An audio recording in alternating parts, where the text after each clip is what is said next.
14 नवंबर यानी कि आज हमारे देश के पहले प्रधानमंत्री जवाहरलाल नेहरू का आज जन्म दिवस है। लेकिन क्या आपको पता है, जवाहरलाल नेहरू के पहले प्रधानमंत्री बनने से पहले कोई एक इंसान था जो उनसे कतार में आगे हुआ करता था। यहाँ तक कि कांग्रेस कमेटी भी उन्हें प्रधानमंत्री बनाना चाहती थी, लेकिन फिर भी जवाहरलाल नेहरू हमारे देश के पहले प्रधानमंत्री बने। ऐसा क्यों? तो इसकी वजह यह है कि प्रधानमंत्री जवाहरलाल नेहरू हमारे देश में बापू के प्रिय हुआ करते थे, यानी कि गांधी जी को वो प्रिय थे, जिसके कारण से पूरे कांग्रेस कमेटी के सपोर्ट नहीं मिलने पर भी उन्हें प्रधानमंत्री चुना गया। बापू जवाहरलाल नेहरू के सूझबूझ, फॉरेन पॉलिसी, सोचने समझने की शक्ति से काफी प्रभावित थे, जिस कारण से उन्हें प्रधानमंत्री के रूप में चुना गया।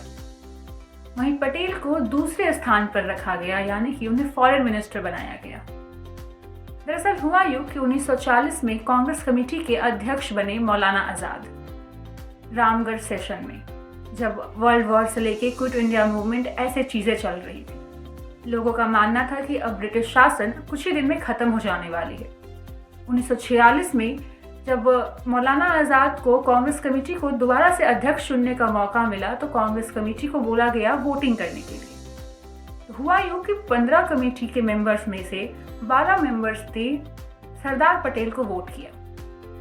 3 मेंबर्स ने वोट करने से परहेज कर लिया, लेकिन इसके बावजूद भी नेहरू जी को प्रधानमंत्री बनाया गया, क्योंकि गांधी जी उनके पक्ष में थे। और यह भी कहना था कि सरदार पटेल किसी भी पोस्ट को लेने के लिए रेडी थे, वो अपने पद को त्यागने के लिए रेडी थे। लेकिन जवाहरलाल नेहरू अगर प्रधानमंत्री नहीं बनते, उनका मानना था कि अगर उन्हें प्रधानमंत्री नहीं बनाया जाता तो वो किसी भी पोस्ट पर नहीं रहेंगे और वो राजनीति से हट जाएंगे, जिस कारण से उन्हें प्रधानमंत्री का पोस्ट दिया गया। यह सभी बातें तब के कांग्रेस कमेटी के अध्यक्ष मौलाना अबुल कलाम आजाद ने अपनी ऑटोबायोग्राफी यानी कि आत्मकथा में इंडिया विंस फ्रीडम में मेंशन किया हुआ है, आप उसे पढ़ सकते हैं।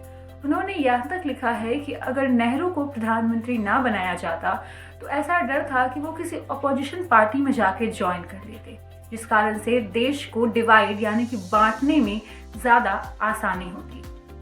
वहीं पटेल अपने पद को त्यागने को रेडी थे। वो नहीं चाहते थे कि देश में किसी भी तरह का अंदर से टूट फूट हो, जिस कारण से वो सेकंड पोजीशन लेने को रेडी थे। वहीं नेहरू का मानना था अगर उन्हें पहला पोजीशन नहीं मिलेगा तो वह पार्टी छोड़ देंगे, राजनीति छोड़ देंगे। इस डर के कारण से लोगों ने नेहरू को प्रधानमंत्री चुना। यहाँ तक कि अबुल कलाम आजाद ने अपने आत्मकथा में यह भी लिखा है कि वह उनकी राजनीतिक करियर का सबसे बड़ा भूल था, वह इसके लिए माफी मांगते हैं।